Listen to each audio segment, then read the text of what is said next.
Hello, students. Welcome to this semester. I'll be handling Canadian literature for you. In fact, more specifically, I'll be handling the novel and the play for you, which is The Edible Woman by Margaret Atwood and The Ecstasy of Rita Joe, which is the play. We'll talk about the play later. Okay.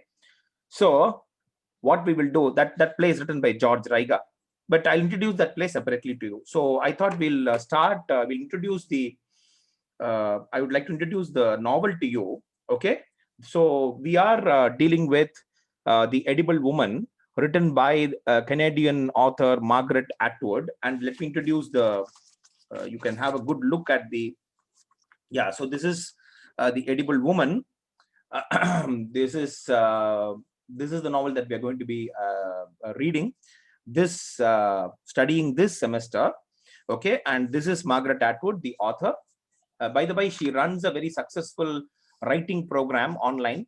I'm not sure which online portal offers this. So writing you can join her course. Of course, it costs.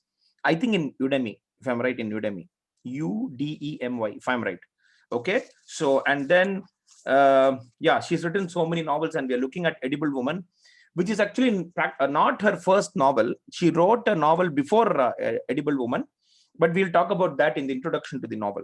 Okay, and the cost of the novel is, let me show this to you. The cost of the novel is around 400 or 450. When I got it into 2018, it's shown as 599, but in Amazon or Flipkart you will get it for less. Okay, I'm sure you will get it on a concession. But let me add this as a rider. Be very clear. I am not recommending any Amazon or Flipkart or any of these portals, online portals in my video. Okay, so உங்களுக்கு வந்து நீங்க எங்க வேணா வாங்கிக்கலாம். It could be Avadi, it could be Pattabiram. ஆனா அங்க கிடைச்சா வாங்குங்க. இல்லாட்டி இத வந்து you can buy it from one of the online portals that I just mentioned. Second is, buying this novel is not compulsory. Okay, யாருக்கு வந்து இத you want to use it for future reference, you want to build a library, fine. Otherwise, you need not buy this. It's not compulsory. And so I've shown you the novel, I've shown you the author, and she's one of the according to me, one of the best women writers in the world as of now. Yeah. And she's a very very witty writer, I would say. We'll be discovering the aspects of her writing. I'll be introducing the aspects of her writing, and when you read the novel, you'll get to know more. Okay, so shall we go straight into the novel? Before we begin, actually she starts with an introduction. So let me go straight to the introduction, and then we'll look at that in this video. Okay, so she begins this. So this is written by Margaret Atwood. And I will I'll name this blackboard picture. So consider this as your blackboard picture. Okay, so as one, so that I know how many videos I've introduced, etc. I'll try to keep the videos as brief as possible, so that you get the maximum time to read the novel, read the summary. In the video kundana material na nikku amchurren. Okay, I'll send it along with the link for the video. Okay, people. So Margaret Atwood wrote this novel, The Edible Woman, in the spring and summer of 1965. Okay, 1965. Remember, 1965, in the Western world, women had not yet started going to work and all that. Of course, they had gone to work during World War II. But then, I would say, like as typists, as other, in other office positions, but it had not become common for a woman to work. World War II nadanda karanam because a lot of men had gone to the war. When they came back, obviously, women said, okay, fine, let me go back to my normal work in the kitchen. So if you look at Western feminism, or the way Western women have built their careers, even till 1965, people were getting educated, but they were not getting into jobs. So we are going to look at the main protagonist. The main character is a very independent woman, which is which is way ahead of its time, even in 1965. So she wrote this novel in 1965 when she was just 23 years old. Yare? Yara pati pesren? Margaret Atwood. Atwood wrote this novel. So she says, I wrote it in the spring and summer of 1965. Okay, the spring and summer of 1965, when she was 23 years old. Okay, and at that time she was teaching English, what is called as freshman year or first years. She was teaching freshman English, okay, at the University of British Columbia. At the University of British Columbia. Okay, at the University of British Columbia. The University of British Columbia is in Vancouver, Canada. That is why we are looking at Vancouver, Canada. Okay, now you ask me, where is this Vancouver? Where is this Vancouver located in Canada? And I'll show you. This is Vancouver. This is the North American. Let me show it even nearer. Yeah, this is clear. This is the North American continent. That's Greenland. What I'm showing here is Greenland. Okay. I'm not it. Okay. And this is Vancouver. So Vancouver is almost on the border. Idam border. So Vancouver is almost on the border. Okay. So I'll show you the map of Canada. 1 second.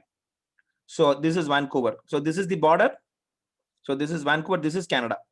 This white portion, or I would say off-white portion, is Canada. This is Alaska. Alaska is again, part of USA. Okay, so she wrote this when she was teaching freshman English, teaching English for freshers. Okay, for first year students. Number first year students na solluvom, avanga freshmen na solluvanga. Just it is just a nomenclature, just a name. Okay, so Vancouver la avanga teach பண்ணிட்டு இருக்கும்போது எங்க நான் எழுதினாங்கன்னா, she wrote it in empty examination booklets. நமக்கு வருது இல்ல, in empty examination booklets, which actually she confesses, அத நான் வந்து கொஞ்சம் திருடி கொண்டு வந்தேன். நான் வாத்தியார்களுக்கு வந்து எப்படியும் அது கிடைக்கும், you get it. So அதுல வந்து உட்கார்ந்து எழுதலாமா அப்படின்னு சொல்லிட்டு எழுத ஆரம்பிச்சாங்க. and that is how she wrote her initial drafts. Initial draftனா முதல்ல ஒன்னு எழுதிடுவாங்க, அதுக்கப்புறம் it goes through various revisions. See, you would have learnt in technical writing that it's the process of writing. It is like writing is a product, no doubt, but before the product comes out, the process has to be gone through. So initial drafts, முதல் 3-4 தடவை அவங்க வந்து 3-4 draft வந்து, draftனா என்னன்னா அந்த நாவலோட ஒரு skeletal story, ஒரு 4-5 பக்கத்துக்குள்ள எப்படி எழுதணும், அந்த நாவல் எப்படி இருக்கும், இல்ல ஒரு 15-20 பக்கம் கூட எழுதிருப்பாங்க. So initial draft she wrote it on empty examination booklets. In this context, and I've also mentioned it in the notes, there is another famous person who's written a novel, who started a novel. So his name is on empty examination booklet. J.R.R. Tolkien enna pannaru, he was correcting papers. Okay, he was teaching in a college. Please check his Wikipedia page. J.R.R. Tolkien. Okay, periyala. He I mean, one of my favorite authors. Okay, of course I've not sat and read The Hobbit. He wrote the first sentence of his novel. Okay, he wrote the first sentence of his novel, The Hobbit. Okay, on the empty page of an answer sheet. பையன் வந்து இப்படியே பசங்க வந்து இப்படியே எழுதிட்டு கடைசி இதை வந்து விட்டுருப்பாங்க, இல்லாட்டி நடுவில் ஏதாவது ஒன்று விட்டுருப்பாங்கல்ல. அது என்ன famous லைன்னா, in a hole in the ground lived a hobbit. In a hole in the ground lived a hobbit. In fact, it became the idea for this started this is the novel. This is the first sentence. This is the first sentence, and it became it was made into a franchise na 2-3 movies, adoda series of movies na franchise manga. So it became Peter Jackson made it into a successful franchise. It has made almost $3 billion. The movie has made $3 billion. Okay, the franchisee and the series of Hobbit movies, adu eppiyum Star Movies, HBO ellathiyum podran. Okay, so in the mari, of course, on a more personal note, nanu vandu it's almost 12 years since I've gone to valuation, gone for valuation. 2009 கடைசியில போனேன். நானும் அப்படியே யோசிச்சுதான் இருப்பேன், சரி ஒரு வாத்தியார், இவங்க 2 பேரும் வாத்தியாருங்க. Remember they are English teachers. They studied English, they were teaching English. So English வாத்தியாரங்களால நாவல் எழுத முடியாதுன்னு கிடையாது. But the trouble is you have to sit and work on your craft. Okay, you have to sit and work on your craft. So on a more personal note, I have also tried writing on empty sheets, etc.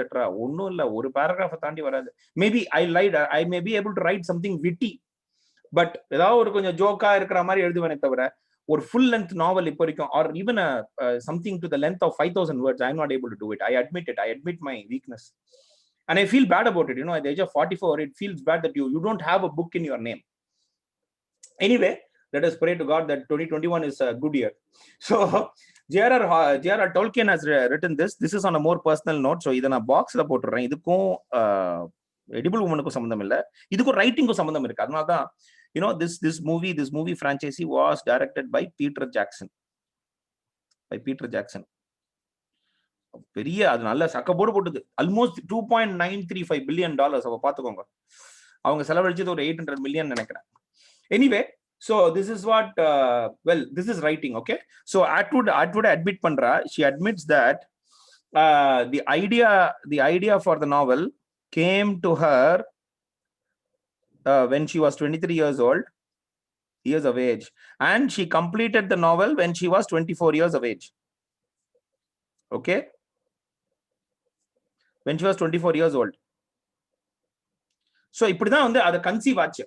See, the idea is very very important. Okay, அவ ஒத்துக்கிறா, இதுல வந்து ஏதாவது unacceptable concepts இருந்ததுன்னா நீங்க வந்து என்ன மன்னிச்சிருங்க, it's my youth அப்படிங்கிற. எல்லா ரைட்டர்ஸ்க்கும் இது உண்டு, காளிதாச காலத்துல இருந்து.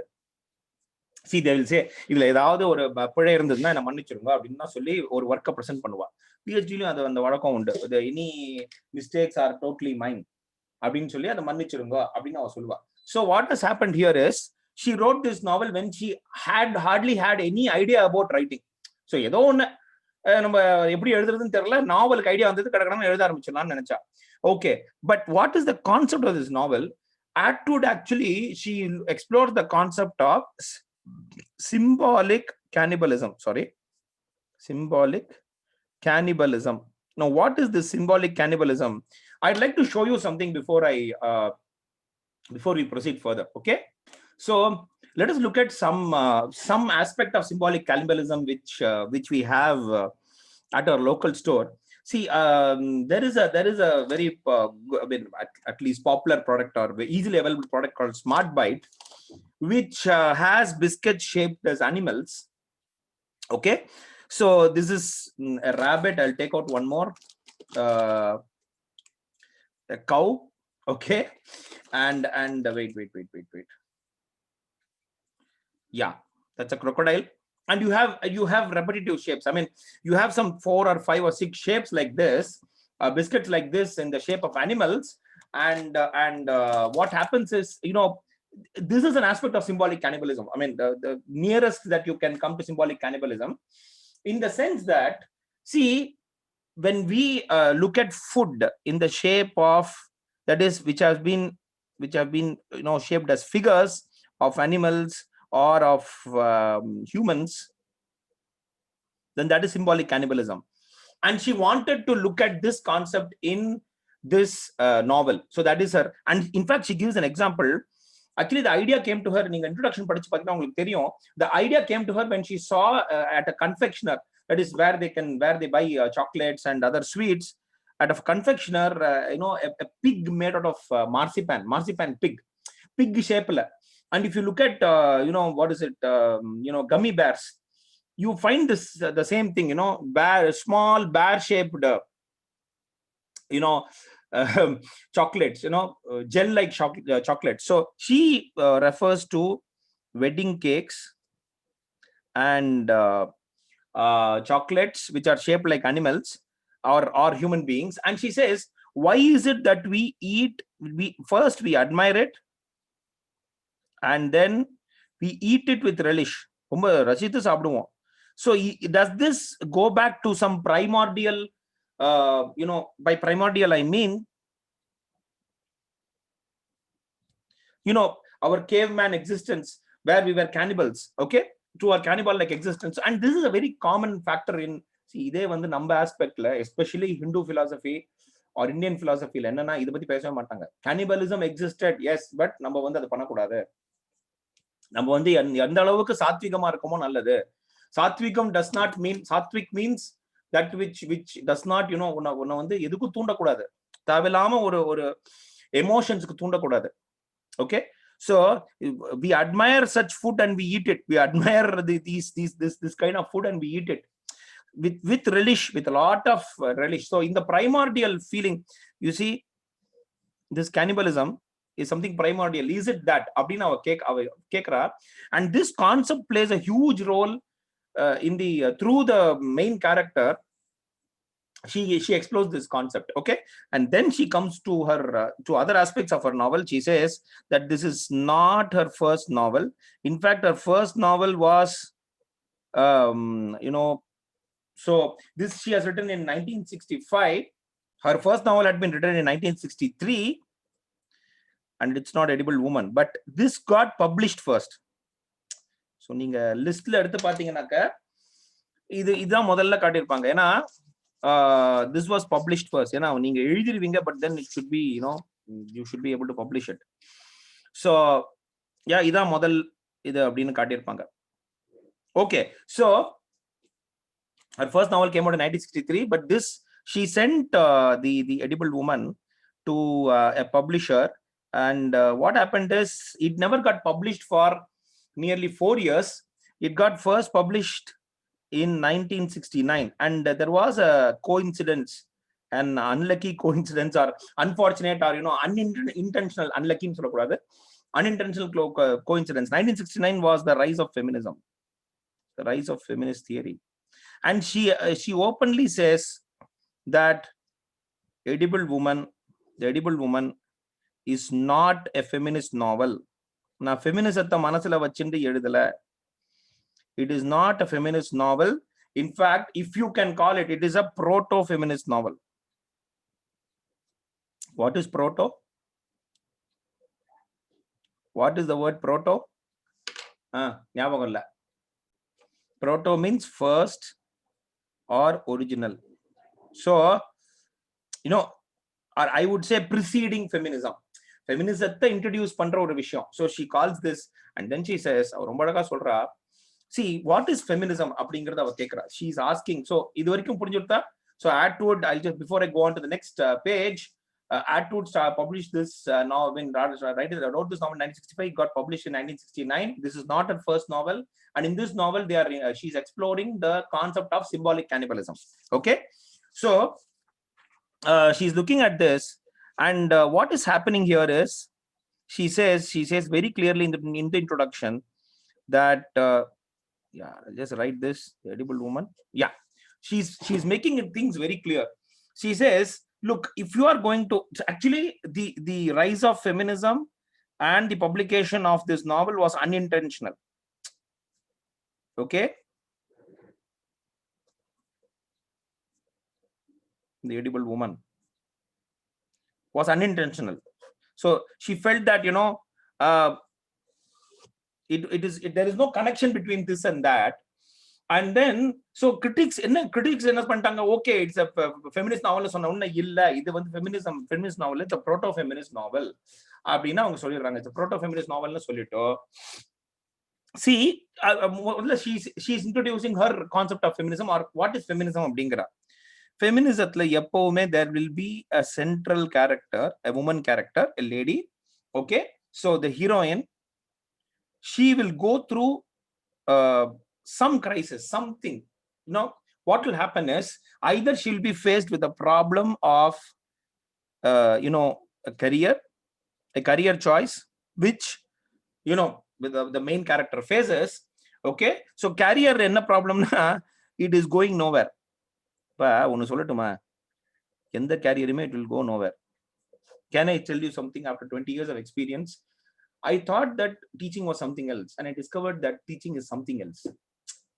I had a different idea of teaching plus when you enter an institution or an organization, let us assume that I have entered a Hindu college. Na vandu ennoda concept of teaching inge irukum அப்படிங்கறது நான் assume பண்ணிட்டு வரவே கூடாது.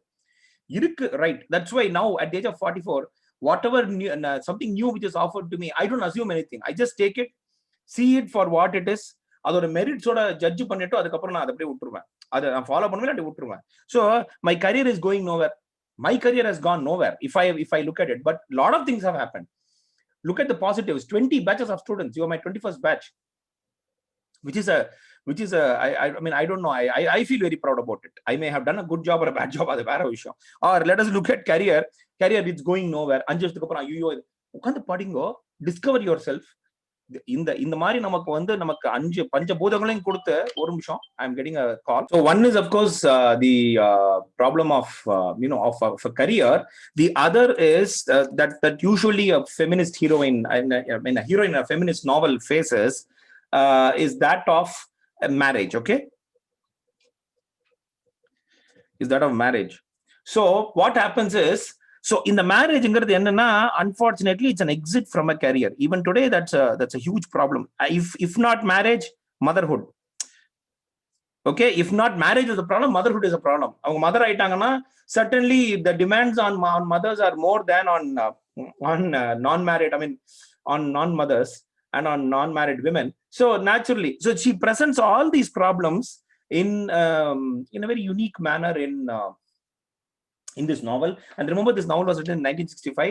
So sila விஷயங்கள் நமக்கு புதுசா இல்லாம இருக்கலாம். So 65 is 2005, 15, almost 55 years before. So இதெல்லாம் ஆஹா இவ்ளோ ஒன்னும் வித்தியாசமா இல்லையே. But remember, it was very revolutionary at that time. So with this, the introduction of the novel is over. We'll be starting with chapter 1 in the next video. So please buy the novel if you can. I'm not insisting on that. And start and I'll be starting I'll start giving you these the notes for this. Of course, she concludes the introduction by saying, Atwood says that இதெல்லாம் ப்ராப்ளத்தை நான் present பண்ணியிருக்கேன், இந்த ப்ராப்ளத்துக்கு வந்து என்ன solution society தான் சொல்லணும் அப்படிங்கிறாங்க.